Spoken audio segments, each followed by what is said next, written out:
picture the scenario, right?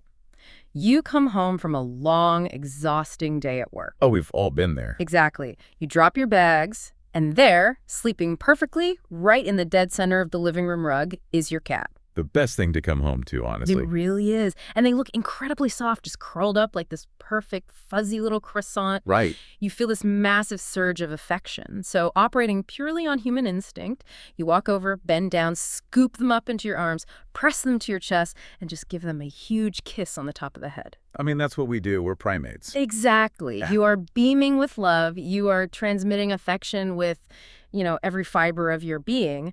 But if you look closely at the animal in your arms, the ears are pinned totally flat against the skull. Yeah, that's not a good sign. No, it's not. The tail is thrashing in these sharp, erratic little whips. The pupils are completely blown out. You think you're giving them a hug, but biochemically, neurologically, your cat is basically experiencing a hostage situation. A hostage situation is honestly the perfect way to describe it. It is, it's the ultimate cross-cultural miscommunication. Yeah, totally. Because the fundamental problem here is that we're trying to bridge a gap between two entirely different evolutionary operating systems. Right, like human versus feline. Exactly. Yeah. I mean, humans are highly social primates. Our survival for millions of years depended on close physical proximity, Yeah. direct eye contact, and wrapping our arms around each other to signify safety. Group cohesion, basically. Exactly, group cohesion. Yeah. But cats are solitary, territorial predators. Right, they operate solo. Completely solo. Their survival depends on constant environmental awareness, bodily autonomy, and just controlling their physical space. So when you force a primate expression of love onto a feline nervous system, the message doesn't just get lost in translation. It becomes a threat. Yeah, it often translates as a direct physical threat. Wow. And that mismatch is exactly what we are tearing apart in this deep dive today. Our mission is basically to turn you, the listener, into a translator. A feline translator. I like that. Right. We are going to map human affection directly onto feline biology. We're pulling really heavily from this brilliant breakdown by the YouTube channel Feline, and we're combining that with recent ethological studies and animal behavioral science. And there's a lot of incredible science backing this up now, which is great. Yeah, there really is. And they outline 7 specific daily micro-habits that take, honestly, barely any time at all, but they fundamentally rewrite the trust dynamic between you and your cat. It's life-changing stuff for a pet owner. It really is. And hey, if you are listening to this right now and feeling a massive wave of guilt because you realize you've been, forcing primate hugs on your cat for 5 years, let that go. Oh, absolutely. Don't beat yourself up. Right. We are wired to do what we do. We are just installing a feline software patch today. I love the way you phrase that. And the science backing this up is what makes it so compelling. We're not just guessing here. Right. It's not just like, my cat likes this. No, not at all. We are looking at empirical data tracking, vocal recognition, visual processing, the mapping of their olfactory systems, and the active biochemical release of bonding hormones. Which is wild. It is. Every single habit we're discussing today is anchored in exactly how a cat's brain processes environmental safety. And I am dying to get to the end of this list because the 7th habit involves a very specific physical spot on your cat's body that, when you touch it correctly, literally alters their brain chemistry. And yours, actually. It alters both. Which is just crazy. It's like a biological hack for love. But we have to build the foundation first, right? Right. Start from the beginning. So let's start at the very beginning of an interaction. You spot your cat from across the room. Before you even move toward them, you open your mouth, you speak to them. And this introduces a massive hurdle right away. Oh, for sure. Yeah. Because human self-consciousness often completely ruins our ability to communicate with our pets. Yes. You're referring to the instinct to modulate our voices.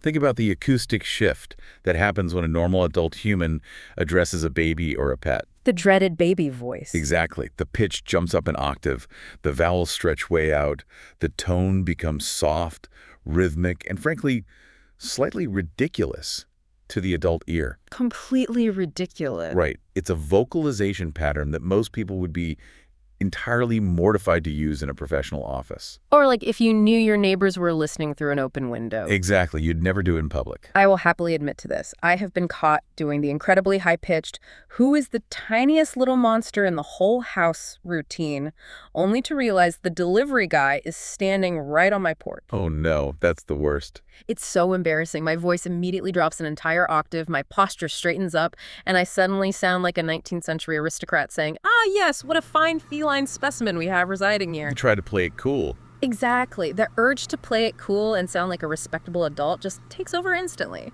Well, unlearning that urge to play it cool is honestly step one today. The scientific literature strongly suggests you should be leaning into that ridiculous, high-pitched baby voice every single time you address your cat. Wait, really? Every time? Every single time. There was a comprehensive 2022 study out of the University of Paris that investigated the mechanics of feline vocal recognition. Okay, let's unpack this. What did they find? Well, the researchers isolated a very specific question. They wanted to know, can domestic cats actually distinguish their owner's voice from a stranger's voice? I feel like every cat owner would say yes to that. Right. Owners assume they can.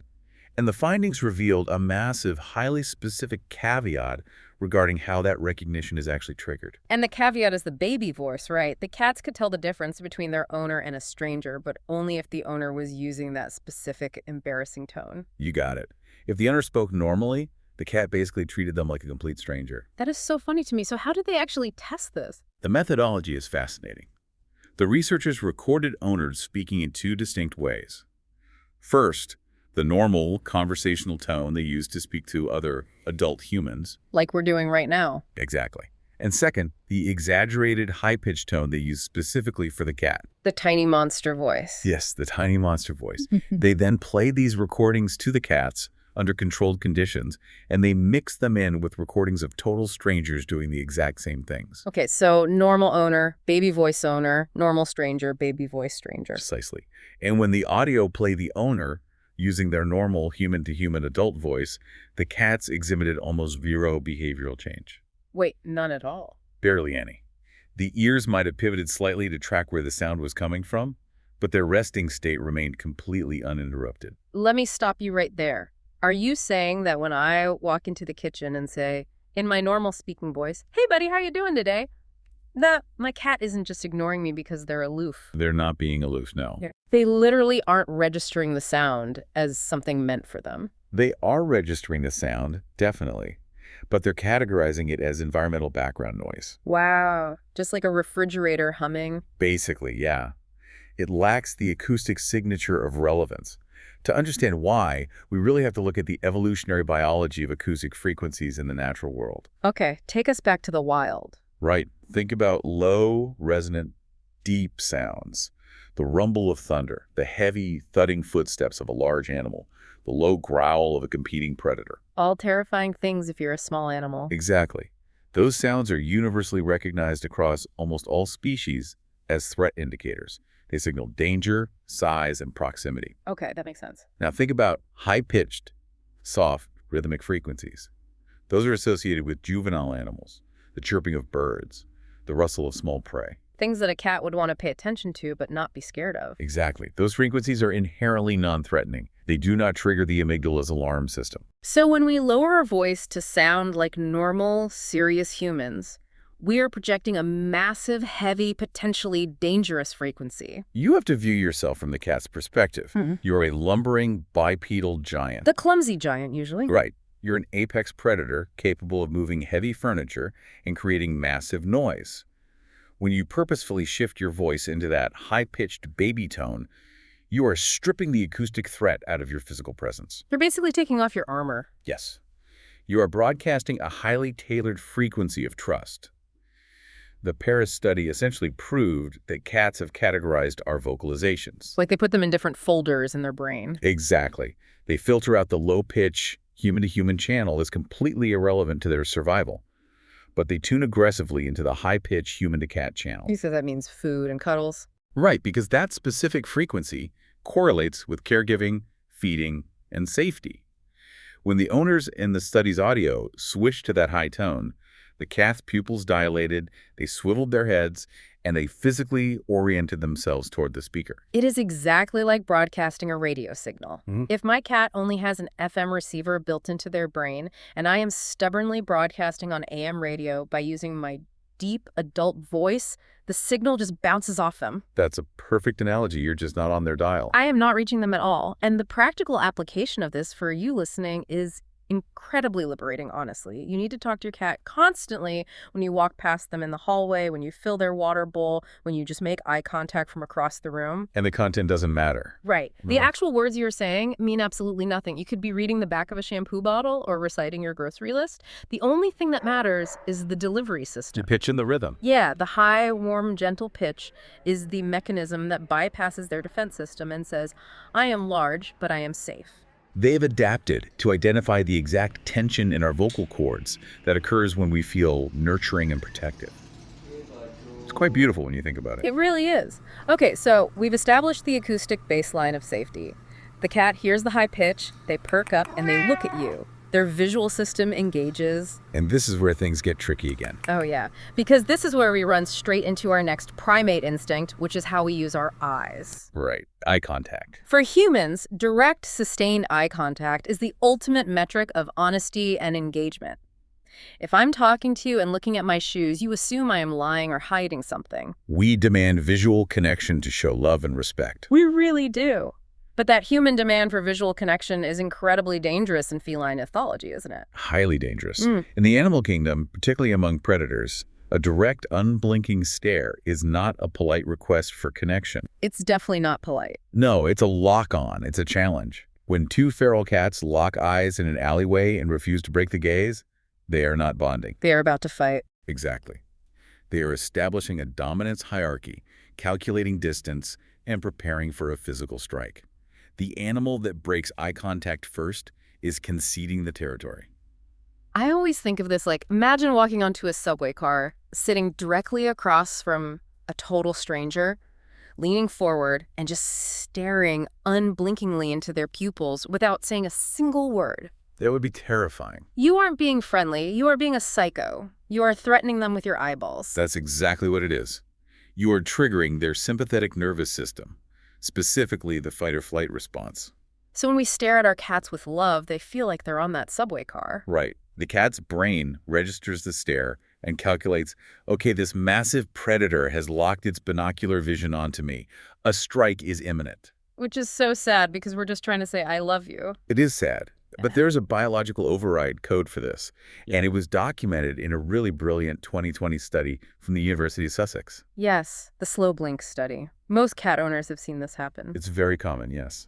You're sitting on the couch, your cat is across the room, and they just slowly, deliberately close their eyes, hold them shut for a second, and slowly open them. And what do most humans assume when they see that? Oh, the human assumption is always just, oh, the cat is getting sleepy, the lights are too bright in here. Which is a massive misunderstanding of intentional communication. Yeah. Attributing it to fatigue totally misses the point. So what did the Sussex study actually prove? The researchers at Sussex sought to prove that the slow blink is a deliberate, positive emotional indicator. They set up two distinct experiments. Okay, break them down for us. In the first phase, they had owners sit facing their cats. The owners were instructed to initiate a slow blink sequence. Just blink at them slowly. Yes. And the data showed a statistically massive increase in the cats returning the slow blink compared to a control group where owners just maintained a neutral, non-blinking expression. I'd have a question about the second phase of that experiment, though, because if a cat slow blinks at an owner, that implies a pre-existing history of trust, right? That's a very logical assumption, yes. So what happens if a complete stranger walks into the room and tries to use this visual trick? Does the cat's brain still accept it, or do they see through the manipulation? See, that is the most profound revelation of the entire study. The researchers introduced complete strangers to the cats. Okay. The strangers did not speak, and they did not offer food. They simply sat down, established soft eye contact, and initiated the slow blink sequence.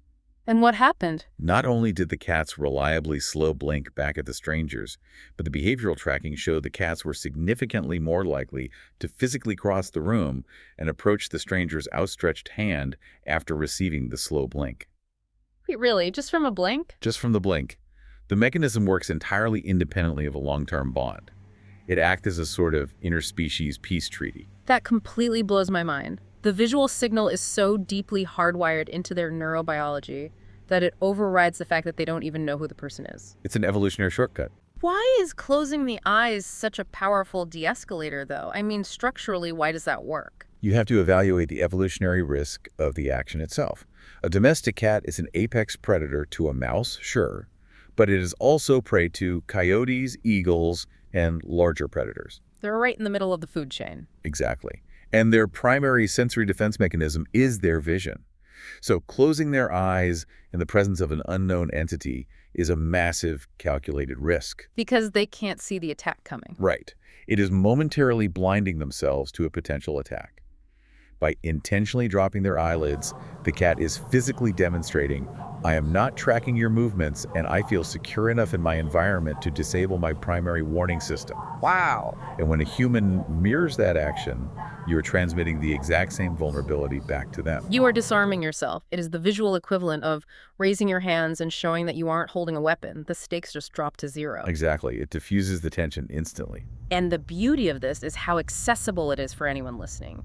You don't need a bag of treats. You don't need to buy a fancy toy. You just need 3 seconds of deliberate physiological control. It's free and it takes no time. Right. If you catch your cat looking at you tomorrow morning, don't stare them down. Soften your face, let your eyelids drop heavily, hold the dark for a full second, and just slowly open them. And wait for the response. Yeah, when they blink back, you have just engaged in a mutual confirmation of safety. You're actively dismantling the baseline tension that exists when 2 different predatory species occupy the same confined territory. It's so cool. So, okay, let's recap where we are in the interaction. We have used the baby voice to bypass the acoustic threat. Check. We have used the slow blink to bypass the visual threat. Check. The cat is now comfortable, they get up from the rug, and they start walking toward you. The physical distance starts to close. And this brings us to the next critical sensory transition. Yes, and this is where humans commit perhaps the most common physical boundary violation in all of pet ownership. We are talking about olfactory consent. Right, because as the physical distance between you and the cat shrinks, their primary sensory apparatus shifts. How so? While humans remain visually and tactilely dominant. When someone we love walks up to us, our instinct is to reach out with our hands. We touch shoulders, we hug, we pat backs. Or grab them. Yeah, we use physical contact to establish connection. Cats do not operate this way at all. Their primary lens for reality, especially at close range, is scent. Their olfactory system is just on a completely different level than ours, isn't it? It isn't just about smelling food to see if it's good. It is literally how they read data. It is an incredibly sophisticated chemical analysis system. Cats possess an auxiliary olfactory sense organ located in the roof of their mouth, just behind their front teeth. What's it called? It's called the vomeronasal organ, or Jacobson's organ. Have you ever seen your cat smell something and then they sort of pull their lips back and hold their mouth open? Oh my gosh, yes. They look so offended when they do it. Like they just smelled the worst thing in the world. I know, it looks hilarious. Yeah. But that's called the Fleeman response. When a cat wants to deeply analyze a scent, they exhibit that response. They pull back their lips, open their mouth slightly, and actually draw air across this organ. So they're not disgusted, they're just concentrating. Exactly. And the Jacobson's organ connects directly to the amygdala and the hypothalamus. It totally bypasses the normal cognitive processing centers and shoots chemical data straight into the emotional and behavioral centers of the brain. That's intense. They are literally mapping the pheromones, the emotional state, and the physiological history of whatever they are smelling. I always explain this like a QR code. Yeah. When a cat comes up to you, they aren't just smelling the soap you used in the shower. They are scanning your QR code to download a massive file of metadata. That is an excellent way to conceptualize it. Right. They are reading your cortisol levels to see if you are stressed. They are analyzing where you have been all day, and they are confirming your specific identity profile. Which is why the ritual of the greeting is so rigidly structured in feline society. If you observe 2 bonded cats in a feral colony greeting each other, they do not immediately rub bodies. What do? They approach slowly, extend their necks, and gently touch noses. They engage in a mutual exchange of chemical data. It is a highly formalized request for recognition. Now contrast that beautiful, delicate ritual with what a human does. Oh, it's night and day. A human sits on the couch, the cat walks up, and the human immediately drops this giant, unwashed primate hand directly onto the top of the cat's head and starts vigorously rubbing. And from a neurological standpoint, That unannounced tactile input is a massive shock to their system. It's so rude. It really is. You have entirely bypassed the necessary chemical authentication process. Yeah. You haven't allowed the cat to scan your QR code, to use your analogy. But wait, people will argue this. They'll say, well, when I just reach out and pet my cat's head, they start purring immediately. They obviously love it. We have to be very, very careful with how we interpret a purr. Okay, let's get into this because this is a big misconception. It is. While purring is often a sign of contentment, it is also a well-documented mechanism for self-soothing and appeasement in highly stressful situations. Like when they're at the vet. Exactly. Cats will purr when they're injured, in pain, or frightened.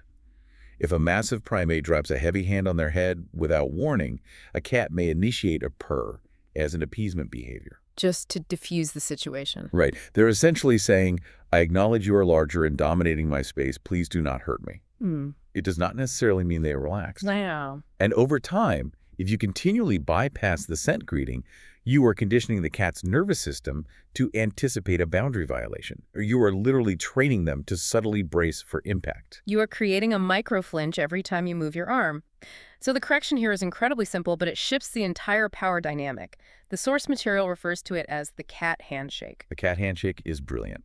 Instead of reaching for the top of their head, you extend one single finger and you hold it completely still, just a few inches from their nose. You basically turn your finger into a toll booth. Yes. You're offering a controlled, localized surface area for olfactory investigation. You hold the finger still and you place the burden of action entirely on the cat. You let them do the work. You allow them the time to utilize their Jacobson's organ, to process the pheromones on your skin, and to authenticate your identity. And then comes the absolute crucial moment. You wait for the green light. You do not move your finger toward them to boop their nose. Who booping? No booping. You wait for the cat to physically close that final 2-inch gap and push their cheek or the side of their face into your knuckle. This introduces the fundamental concept of consent into the interspecies relationship. By waiting for the cat to initiate the physical pressure, you transition from demanding affection to politely requesting it. You are offering an invitation, not a command. Exactly. And cats are incredibly associative learners. They continuously map their territory, identifying zones of high unpredictability and zones of absolute safety. And they do that with humans, too. They map the humans in their environment the exact same way. A human who consistently requires olfactory consent before initiating touch is quickly categorized in the cat's brain as a highly predictable, perfectly safe entity. They learn that you are a human who respects their autonomy. Okay, so we've offered the finger. The cat scanned the QR code. They push their cheek into our hand. The green light is flashing. Now we are cleared for physical touch. But the geography of where we touch them makes a massive difference in how their brain processes the affection, right? A huge difference. Yeah. The human tendency is to default to long, sweeping strokes down the entire spine, or to immediately attempt to rub the cat's belly. Which is usually a disaster. Both of these approaches ignore feline anatomy and evolutionary vulnerability. The belly rub is the classic human trap. We see a dog roll over, we rub the belly, everyone is happy, the dog's kicking its leg. We see a cat roll over, we plunge our hand into the fluff, and suddenly our forearm is locked in a bear trap of claws and teeth. It happens so fast. And that's because the exposure of the belly in felines is entirely different from canines. Why is it so different? For a cat, the soft underbelly houses all of the vital organs. Exposing it is an incredibly vulnerable posture.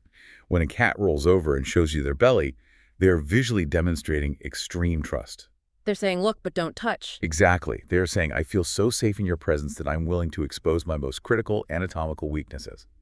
When you immediately dive your hand into that space, you're violating the terms of that trust. You're proving them wrong. You are attacking the vulnerable area. So the cat's localized reflexes defense the paws wrap around your arm, the claws extend to secure the threat, and the teeth engage. So if the belly is a trap, and the long spine strokes can cause overstimulation and make their skin twitch, where's the biological sweet spot? This brings us to the tease from the beginning of the show. The physical location that acts as a true neurochemical hack. To find the optimal location, we really have to look at how deeply bonded felines show physical affection to one another. Like litter mates. Right, litter mates, or a mother and her kittens. Within a family unit, cats engage in mutual grooming, which is known scientifically as allo grooming. Okay. But they do not groom each other randomly. They focus their tongues almost exclusively on one specific anatomical zone, the very base of the head, located directly between and slightly behind the ears. The biological blind spot. Exactly. Despite a cat's incredible flexibility, the skeletal structure of their neck and spine makes it physically impossible for their own tongue to reach the top and back of their head. So it's the one place they can't clean themselves. Right. It is an area they cannot maintain themselves. Furthermore, the back of the neck houses the spinal cord and major blood vessels. It is the primary target zone for a lethal strike from a predator. Oh, wow. Therefore, to allow another creature to place their teeth and claws in that specific region requires an absolute, unshakable foundation of trust. Which means that spot is basically sacred territory. If another cat is grooming that spot, they are absolutely family. And when that specific area is stimulated rhythmically, it triggers a profound neurobiological cascade. The nerve endings in the base of the skull send signals directly to the hypothalamus, which then stimulates the pituitary gland to release oxytocin. The love hormone. We talk about oxytocin all the time in human psychology. It's what floods a mother's brain during childbirth. It's what releases when humans hug or hold hands. It's the ultimate bonding chemical. It lowers cortisol, it drops the heart rate, and it chemically forces the brain to feel a deep sense of attachment. And the release of oxytocin during allo-grooming serves a real evolutionary purpose. It physically reinforces the social bonds necessary for group survival. It chemically dictates we belong to each other, we protect each other. That's amazing. But what makes this mechanism so powerful for human owners is that oxytocin operates in a biofeedback loop. When you step into the role of the groomer, the hormone is released simultaneously in both the cat's brain and your brain. You are literally synchronizing your neurochemistry with your cat. That is insane.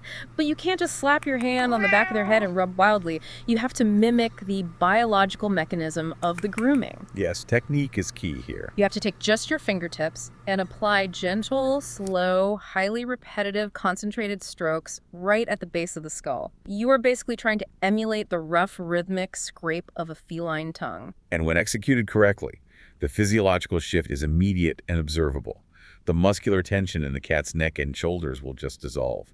Their eyelids will droop into that slow blink posture we talked about. They just melt. They do. And the acoustic frequency of their purr will fundamentally alter. It drops from a high, vibrating frequency of anticipation into a deep, resonant, heavy rumble. It sounds like a tiny diesel engine idling right in their chest. That is the sound of a nervous system perfectly regulating itself. You aren't just petting them, you are administering a literal dose of chemical safety. That's a great way to put it. But as profound as physical affection is, it really only satisfies one half of their psychology, because beneath all that soft fur and the purring, we have to remember what a cat actually is. And this is where a lot of people get it wrong. Right. They are not human babies. They are highly efficient apex predators. This is a massive pivot point where many well-intentioned owners fail to meet their cat's psychological needs.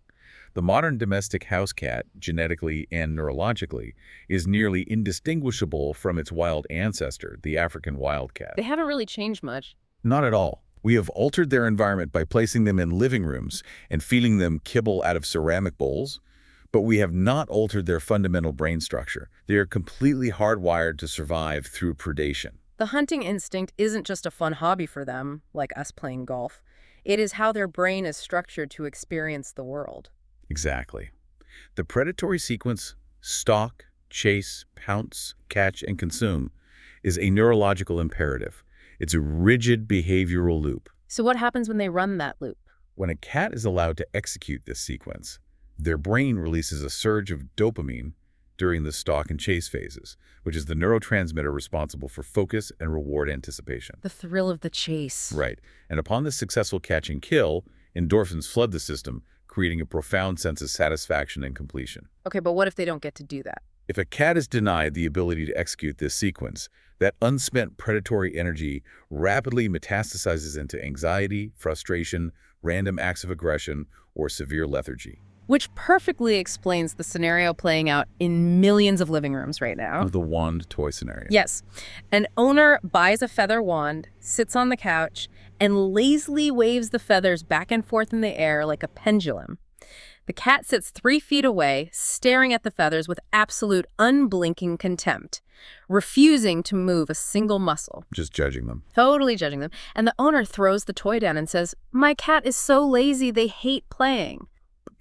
But the cat is not lazy. The cat is running a complex biological calculation regarding energy expenditure. They're doing the math. They are. A hunt requires a massive burst of anaerobic energy. The cat is evaluating the movement of the stimulus, the feather wand, and determining that it behaves nothing like biological prey. Right. Birds do not hover symmetrically in midair.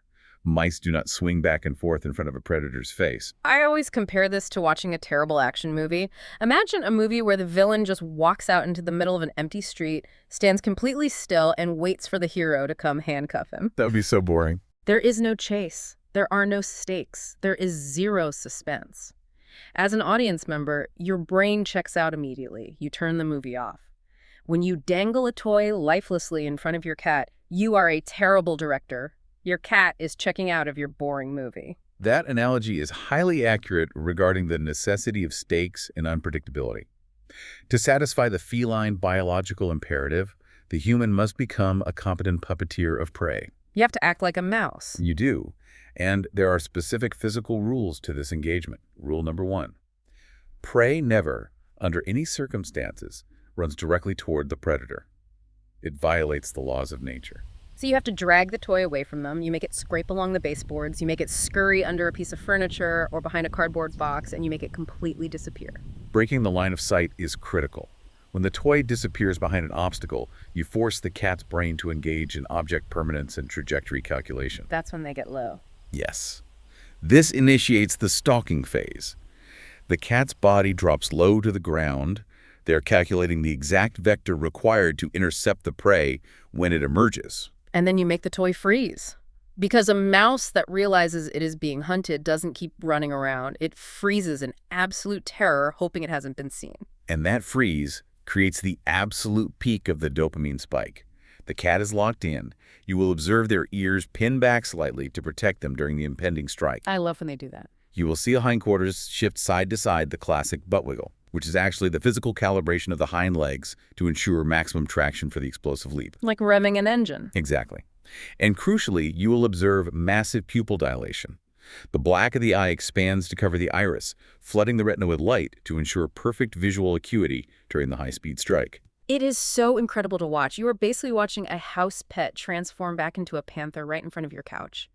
And when you finally make the toy dart out from behind the box, they just explode into the air. They tackle it. They bite it. And doing this for just 5 to 10 minutes a day entirely changes the cat's baseline temperament. It burns off all that crazy energy. It does. The psychological return on investment for the owner is immense. When you are the entity providing a realistic, fulfilling, predatory sequence, you elevate your status in the cat's environment. You become the provider of the hunt. You are no longer just a roommate who opens food cans. You are the conduit for their deepest instinctual satisfaction. Cats who receive this daily structured predation are significantly calmer, display far fewer behavioral issues, and form a much deeper, more respectful bond with the human running the wand. You are loving them in a language they were born speaking. Now, after the adrenaline of the hunt comes the cool down phase. The energy drops. And this brings us to a concept that challenges the core of human emotional insecurity. Oh, this is a tough one for a lot of people. It really is. We are talking about the art of passive bonding and the immense power of shared space. This is where human anxiety regarding affection often sabotages the relationship entirely. Because we are primates who equate physical touch with emotional security, we struggle with the concept of inactive connection. If we're not touching, we're not bonding. Right. If a human is sitting on the couch reading a book, and their cat is sleeping on a rug on the opposite side of the room, the human often feels a sense of rejection. They interpret the physical distance as emotional distance. Our brain literally says, they're ignoring me, they don't love me right now, I need to go over there, pick them up, and bring them onto my lap so I can feel validated. Yes. We demand constant active engagement to prove the relationship exists. But if we analyze the ethology of feral cat colonies, we see a completely different paradigm. Adult felines do not cuddle continuously for emotional reassurance. They just don't need it. No, they maintain a highly sophisticated spatial awareness of the other cats in their colony. A cat will only choose to rest, sleep, or groom themselves in the visual vicinity of another cat that they trust implicitly. Wow.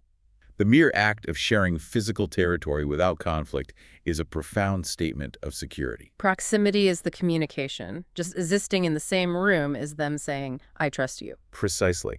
Psychologists refer to a similar concept in human child development as parallel play, where toddlers play independently but side by side. Right, they're not interacting, but they're together. In the feline world, providing presence without pressure is the ultimate environmental luxury.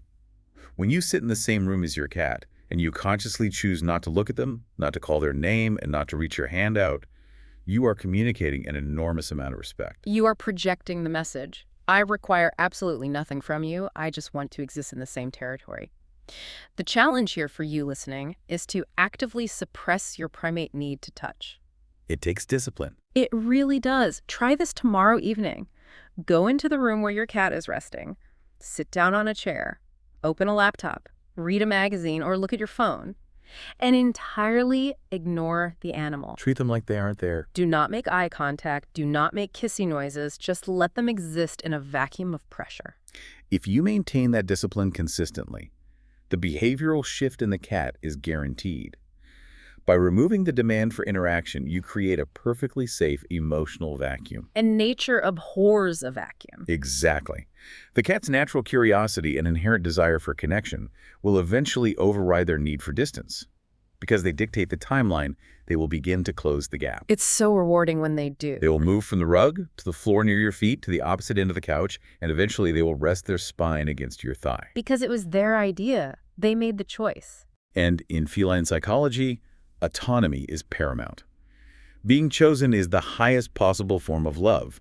The cat analyzed the room, calculated the variables, determined that your immediate physical space was the most secure, pressure-free zone in the environment, and consciously decided to merge their territory with yours. It is incredibly humbling when you realize that. You really have to check your ego at the door to earn that kind of trust. Okay, we have moved from the adrenaline of the hunt to the quiet proximity of shared space. Eventually, the cat is going to fall asleep. The most vulnerable state. And this is where the final and perhaps most critical test of trust occurs. It is also where humans commit the absolute most damaging sin of pet ownership. We are talking about respecting ultimate vulnerability. The sleep sanctuary. To understand the gravity of this, we really have to look at the architecture of feline sleep. Cats are polyphasic sleepers, meaning they sleep in multiple bouts throughout a 24-hour period, totaling anywhere from 12 to 16 hours a day. Which is why people think they're lazy. But this is not a sign of laziness. It is a biological necessity. Because their hunting strategy relies on explosive, massive expenditures of anaerobic energy, their muscles and nervous systems require extensive recovery periods. They're built like Olympic sprinters. If you run a 100-meter dash at absolute maximum capacity, you cannot just jog it off. You have to lie down and let the cellular recovery happen. That's exactly it. Beyond muscular recovery, sleep is the mechanism by which their brain processes environmental stress, consolidates spatial memories, and regulates their endocrine system. So sleep is doing a lot of heavy lifting. It is. When a cat enters deep, REM sleep, rapid eye movement, they experience muscular atonia. Their voluntary muscles become essentially paralyzed to prevent them from acting out their dreams. Oh, wow. Their sensory input from the outside world is drastically dampened. They are completely biologically defenseless.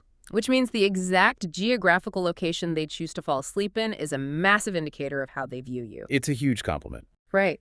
If a cat walks into the center of the living room, flops down on their side, exposes their belly, and goes into REM sleep, they are making a profound statement about the safety of the house. It is the ultimate compliment regarding the environmental security you have engineered. They are calculating that there are 0 predators present, and that the massive primate in the room, you will act as a guardian, not a threat. They trust you with their life, basically. They are willing to power down their central nervous system in plain sight. And what do we do with that incredible compliment? Our primate brain short circuits. Every time. We experience what researchers literally call cute regression. We see this perfectly peaceful sleeping animal, and we are completely overwhelmed by the urge to squeeze it. So we walk over, we slide our hands under their ribs, and we hoist them into the air to cuddle them. And that action, regardless of the affectionate intention behind it, is interpreted by the cat's nervous system as a catastrophic predatory ambush. Because they were dead to the world. Right. The physiological reality is terrifying for them. They are unconscious, paralyzed by REM atonia, and without any warning whatsoever, they are grabbed by a massive entity and hoisted into the air. I always try to build empathy for this by asking people to imagine it happening to them. Oh, Imagine you are in your bed, under the covers. You are in the deepest, most restorative stage of sleep. the best kind of sleep. Right. You're having a wonderful dream, and suddenly, without a sound, the roof of your house is violently ripped off. A 50-foot giant reaches down, grabs you around the waist, and yanks you 40 feet into the freezing cold air. You'd have a heart attack. You wouldn't wake up feeling loved. You would wake up fighting for your life. Your heart rate would explode out of your chest. Adrenaline would flood your veins, and you would be in pure terror. If that happened to you, you would never sleep in that bed again. You'd sleep in the basement with a baseball bat. That sympathetic nervous system response, the massive spike in cortisol and adrenaline, is exactly what the cat experiences. Their heart rate doubles instantly. It's traumatic. Their claws involuntarily extend as their brain screams at them to find purchase and fight off the attacker. Now, a moment later, their visual system boots up. They recognize it is you, and they may settle down. But the biochemical damage is already done. The trust is just broken. You have shattered their concept of environmental security. If an owner habitually interrupts deep sleep for the sake of cuddling, the cat learns a devastating lesson. What's the lesson? They learn, this territory is deeply unpredictable. Even when I feel completely safe, I am in danger of being ambushed. To protect their highly sensitive nervous system from these cortisol spikes, the cat will fundamentally alter their behavior.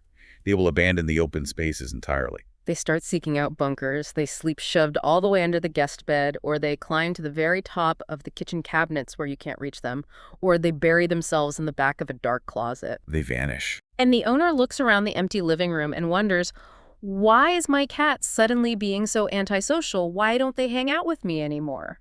They aren't being antisocial. They are hiding from you. They're protecting their brain chemistry from your hugs. They are logically seeking out geographical locations where they can physically guarantee they will not be disturbed by the one entity in the house who refuses to respect their unconscious vulnerability. So how do we fix this? The rule to prevent this is the simplest to understand, but often the absolute hardest for humans to execute. Don't touch them. Exactly. When your cat is asleep, you do not touch them, you do not talk to them, you simply walk past them and allow them to rest. Let them be a croissant in peace. It requires immense self-control to suppress the cute aggression, but leaving a sleeping cat alone is the highest form of respect you can offer them. It really is. Wow. We have covered a massive amount of behavioral science today. We started at the front door, learning to broadcast our safety by altering our acoustic frequency, using that high-pitched baby talk to bypass their threat detection. Which is scientifically proven. Right. We learned to disarm our primate gaze by utilizing the slow blink to momentarily blind ourselves, proving we aren't locking onto a target. Then we transitioned into physical space by honoring their sensory hierarchy. We utilized the scent handshake, offering the finger as a toll booth, and waiting for the physical push that signifies olfactory consent. We mapped the neurochemistry of affection by locating the allo-grooming blind spot at the base of the skull, utilizing our fingertips to trigger the dual release of oxytocin in both of our brains. The best bonding hack. Yes. We respected the ancient African wildcat inside our living room by engineering a realistic, high-stakes hunt that forces their brain to dump dopamine and endorphins. We explored the subtle psychological power of passive bonding. We learned that suppressing our need for constant tactile validation and simply sharing territory without making demands allows the cat the autonomy to choose us. Then finally, we learned to protect their nervous system by honoring the sleep sanctuary, resisting the urge to ambush them with affection when they are in their most vulnerable unconscious state. When you synthesize all of these behavioral adjustments, the overarching theme becomes incredibly clear. What's the big takeaway for you? True love for a feline requires a fundamental paradigm shift. It demands that we set aside our human ego, our primate instinct to grab and hold, and our constant need for obvious emotional validation. Which is hard. It's very hard. Yeah. But it requires us to love them entirely on their evolutionary terms, respecting their boundaries as independent, highly sensitive, territorial predators. It is about becoming perfectly bilingual. We have to learn to speak feline, But we've spent this entire hour analyzing how humans have to bend over backwards to adapt to the cat's psychology. Yes, we have. But if you really step back and look at the dynamic we've just described, if cats have somehow engineered a reality where we willingly speak to them in a ridiculous high-pitched frequency just to get their attention. Oh, I see where you're going with this. And they've trained us to meticulously manipulate pieces of plastic and feathers to simulate prey for their personal entertainment, and we are carefully scratching the exact singular millimeter on the back of their head that they can't reach themselves who is actually domesticating who. That is a brilliant question. Are we using science to train our cats to love us, or have they successfully employed millions of years of evolutionary biology to train us to serve them perfectly? I think we all know the answer to that. They're in charge. They are definitely in charge. It is something to deeply consider the next time you are standing in your living room, waving a feather wand while making high-pitched baby noises at a creature that is just sitting there, judging your performance. Good luck to everyone trying this at home. Thank you so much for joining us on this deep dive. Try just one of these techniques today, especially the slow blink, and watch the dynamic in your house completely transform. Until next time, keep learning.